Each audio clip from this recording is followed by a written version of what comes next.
হঠাৎ যেতে যেতে একদিন ওই মাদ্রাসার মধ্য থেকে একটা আওয়াজ শুনতে পেলেন। আওয়াজটা কিসের আওয়াজ? ও ভাবলেন যে তলোয়ারকে ধার দেওয়া হচ্ছে।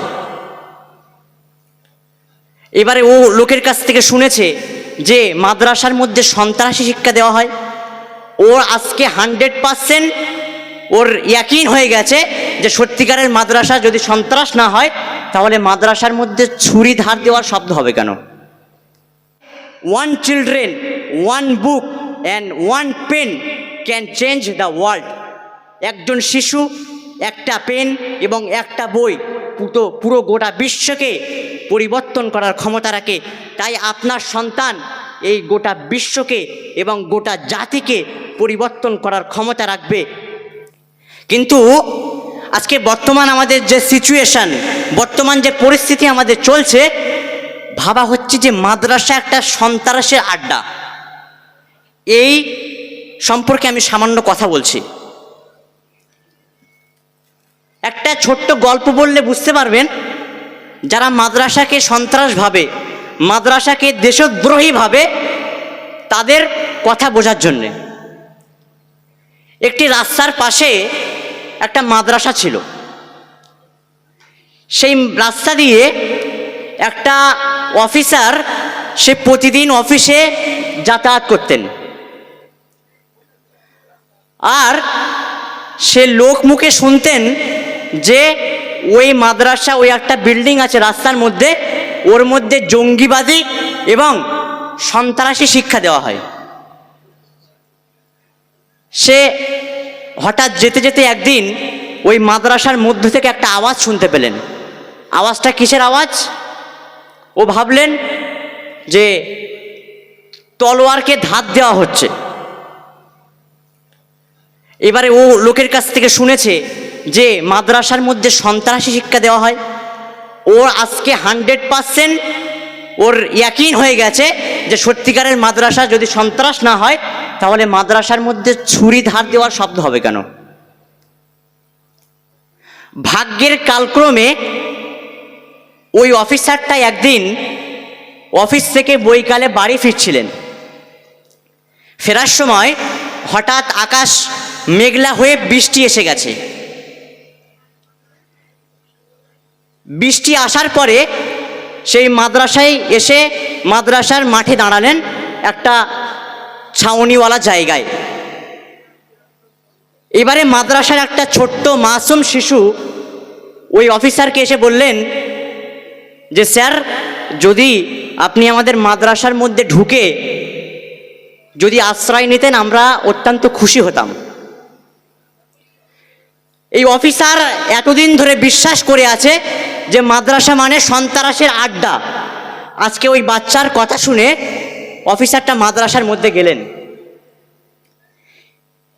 ঢোকার সাথে সাথে দেখলেন কিছু বাচ্চারা টিপাইকে সামনে নিয়ে কলম দিয়ে কি যেন লিখছে।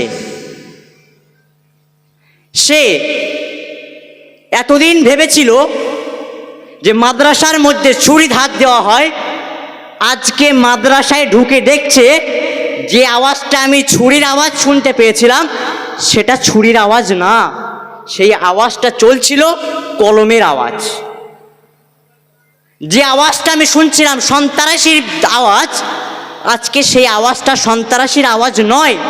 আজকে গিয়ে আমি দেখলাম যে কোনো একজন ওস্তাদ এসে পড়াচ্ছেন, হাদ্দাসানা রাসূলুল্লাহ সাল্লাল্লাহু আলাইহি ওয়াসাল্লাম, ক্বালা ক্বালা রাসূলুল্লাহ সাল্লাল্লাহু আলাইহি ওয়াসাল্লাম, এই সমস্ত হাদিস পড়াচ্ছেন।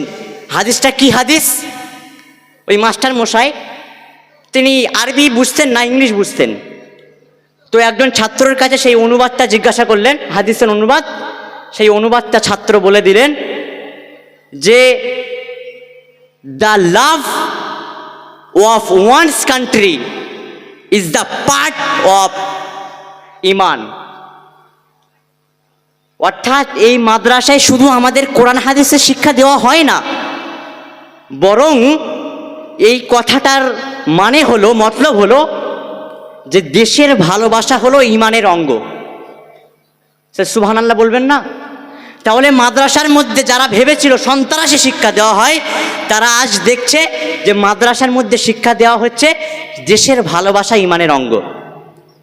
দ্বিতীয় একটা ওস্তাদ এসে তিনি একটা হাদিস পড়াচ্ছেন, to feed the hungry and to greet by সালাম to known and don't you noun.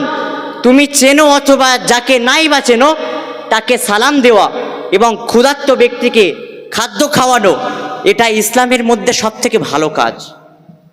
তাহলে মাস্টারমশাই গবেষণা করলেন যে মাদ্রাসার মধ্যে এই শিক্ষা দেওয়া হয় যে ইসলামের সব থেকে উত্তম কাজ হলো ক্ষুধার্ত ব্যক্তিকে খাদ্য খাওয়ানো, আর একজন মানুষের সঙ্গে যখন দেখা হবে তখন তার শান্তি কামনা করা।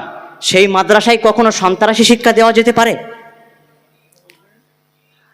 আমি আমার বক্তৃতার শেষ লগ্নে আজকে এই কথা আপনাদের মেসেজ দিতে চাই যে আজকে দেশবাসী জানারা জামিয়া রহমানিয়াকে কালো চশমা পরে দেখছেন, তারা জামিয়া রহমানিয়াকে কালো দেখবেন।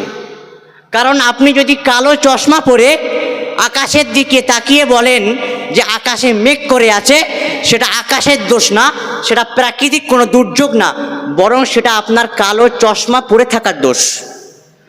যদি আপনি জামিয়া রহমানিয়ার প্রতি ওই কালো চশমাকে খুলে দিয়ে জামিয়া রহমানিয়াকে যদি খালি চোখে দেখেন, তাহলে আজকে জামিয়া রহমানিয়াকে কিন্তু আপনার সন্ত্রাসীর মাদ্রাসা বলে মনে হবে না।